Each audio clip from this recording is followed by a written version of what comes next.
हमारे देश के प्रधानमंत्री आदरणीय नरेंद्र मोदी जी का हृदय से आभार प्रकट करता हूं। उन्होंने हमेशा जिस प्रकार गठबंधन के भीतर मेरा संरक्षण किया, लोक जनशक्ति पार्टी रामविलास को उचित मान सम्मान देने का हमेशा कार्य किया। मेरे नेता आदरणीय रामविलास पासवान जी को जिस तरीके से उन्होंने अपने साथी, अपने दोस्त की तरह उनके रहते हुए और उनके जाने के बाद भी जिस तरीके से उनके मान सम्मान को हमेशा ऊंचा करने का काम किया, ऐसे में लोक जनशक्ति पार्टी रामविलास का हर एक कार्यकर्ता आज खास तौर पर हमारे प्रधानमंत्री जी का धन्यवाद करता है, क्योंकि आज पुनः एनडीए के साथ जो हम लोग का पुराना गठबंधन रहा है, जिस गठबंधन के तहत दो बार हम लोग लोकसभा और दो बार हम लोग विधानसभा का चुनाव पिछले 10 सालों में हम लोग लड़ चुके हैं, आज पुनः उस गठबंधन को एक नई मजबूती देने का कार्य किया। मैं भारतीय जनता पार्टी के राष्ट्रीय अध्यक्ष आदरणीय जेपी नड्डा जी, केंद्रीय गृह मंत्री आदरणीय अमित शाह जी का भी विशेष तौर पर धन्यवाद करूंगा, जिन्होंने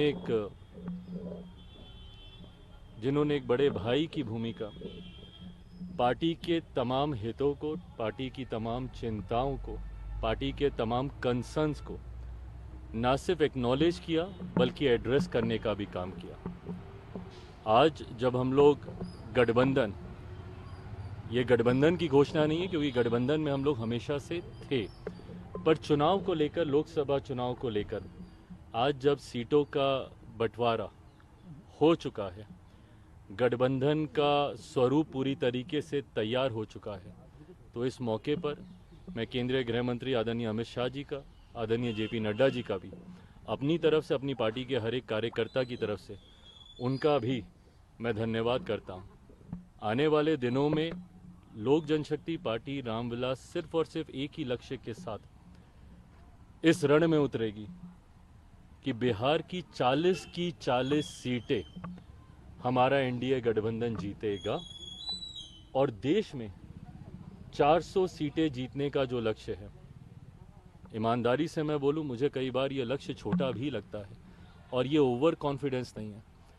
ये जब आप गांव-गांव जाते हैं, घर घर जाते हैं, और क्योंकि हाल फिलहाल के दिनों में ना सिर्फ बिहार में बल्कि विभिन्न और राज्यों में भी पार्टी के कार्यक्रमों में मैं गया हूँ, ये मेरा विश्वास वहाँ से आता है कि ये 400 का लक्ष्य ना सिर्फ हम लोग पार करेंगे बल्कि बिहार में जो पिछली बार एक सीट किसी कारणवश हम लोग की रह गई थी, इस बार 40 की 40 सीटें एनडीए का ये गठबंधन मिलकर जीतेगा।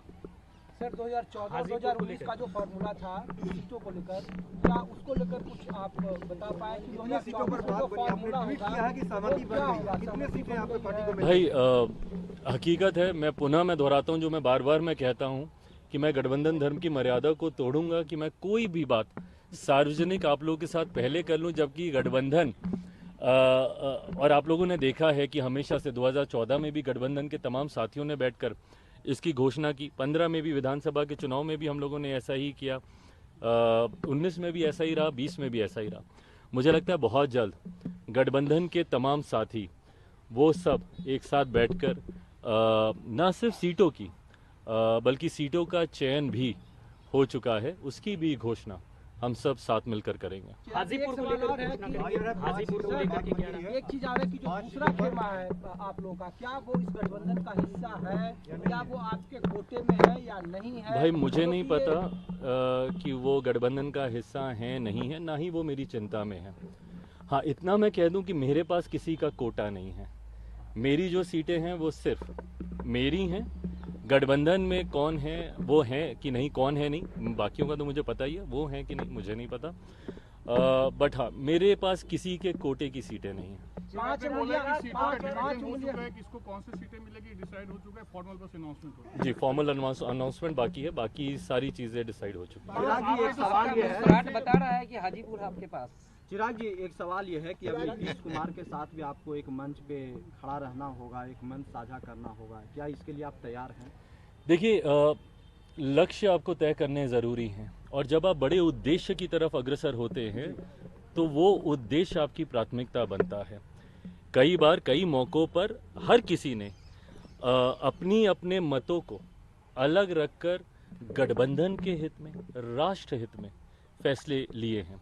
ऐसे में आज की तारीख में जब मैंने कहा कि 40 की 40 सीटें जीतनी हैं, उसमें यकीनन भारतीय जनता पार्टी की एक अहम भूमिका है, मेरे मुख्यमंत्री नीतीश कुमार जी की, उनके पार्टी की एक अहम भूमिका है, लोक जनशक्ति पार्टी रामविलास की एक अहम भूमिका है, तमाम हमारे सहयोगी साथी इस गठबंधन के जितने भी और घटक दल हैं उन सब की एक अहम भूमिका है। ऐसे में हम सबको एक मंच पर आकर एकजुटता दिखाकर 40 की 40 सीटें हम लोग जीते, उस ओर हम लोग को कार्य करना होगा और तभी हम लोग 400 का जो लक्ष्य है उसको हम लोग पूरा कर पाएंगे। हाजीपुर को लेकर कोई इशू आपका है अभी भी या पूरा खत्म हो चुका है? जमुई से कोई बहुत इशू लोग नहीं। पूछ रहे हैं, कह रहे हैं कि इस बार क्या हमारे नेता जमुई को रिप्रेजेंट करेंगे या नहीं करेंगे? 14 ये अब क्योंकि अब सीटों का बंटवारा हुआ है और बहुत खूबसूरती से आपने प्रश्न पूछा था कि पता चल जाए कि मेरे पास कौन कौन सी सीटें हैं। बट हाँ, जो भी सीटें लोक जनशक्ति पार्टी रामविलास के पास आई हैं उनमें कौन प्रत्याशी होगा ये पार्टी बैठकर इसका फैसला लेगी, पार्टी का संसदीय बोर्ड इसका फैसला लेगा और वो भी मुझे लगता है it's just a matter of time, because अब अधिसूचना मुझे लगता है जल्द आएगी, तो बहुत जल्द ये सारी बातें भी साझा की जाएगी। आपके कुछ कंसर्न्स हैं वो आपने नड्डा जी अमित शाह के सामने अपने कंसर्न्स उठाए, तो उस कंसर्न्स को क्या बीजेपी ने एड्रेस कर? They've been well addressed. All the concerns, each and every concern has been very well addressed. चिराग जी, तारक जी अब राजनीति से संन्यास लेना अरे चिराग जी एक सवाल है कि आरजेडी बुला रही है कि आरजेडी कह रही है कि नीतीश कुमार चिराग पासवान को वहाँ कुछ हासिल नहीं होने देंगे। क्या आपको जो आरजेडी की ओर से ऑफर है आप कैसे देखते हैं? मैं दोहराता हूँ, अब हम लोग का लक्ष्य किस तरीके से एनडीए 400 सीटें जीते, जिसमें बिहार का सबसे महत्वपूर्ण योगदान है। 40 मजबूत सीटें हमारा प्रदेश देता है। अब एक एक सीट पे कैसे हम लोग जीत को हासिल करें, और ना सिर्फ जीत, एक बड़ी जीत। पिछली बार 19 में भी आपने देखा होगा हर सीट पर हम लोग का मार्जिन कितना खूबसूरत था। उस बड़े मार्जिन की जीत और मेरे मुख्यमंत्री जी के इस गठबंधन में आने से यकीनन ये बात तो हुई है कि जीत का जो मार्जिन है वो हर सीट पे हम लोग का बढ़ेगा और एक बड़ी जीत की ओर एनडीए गठबंधन बिहार में और देश में अग्रसर होगा।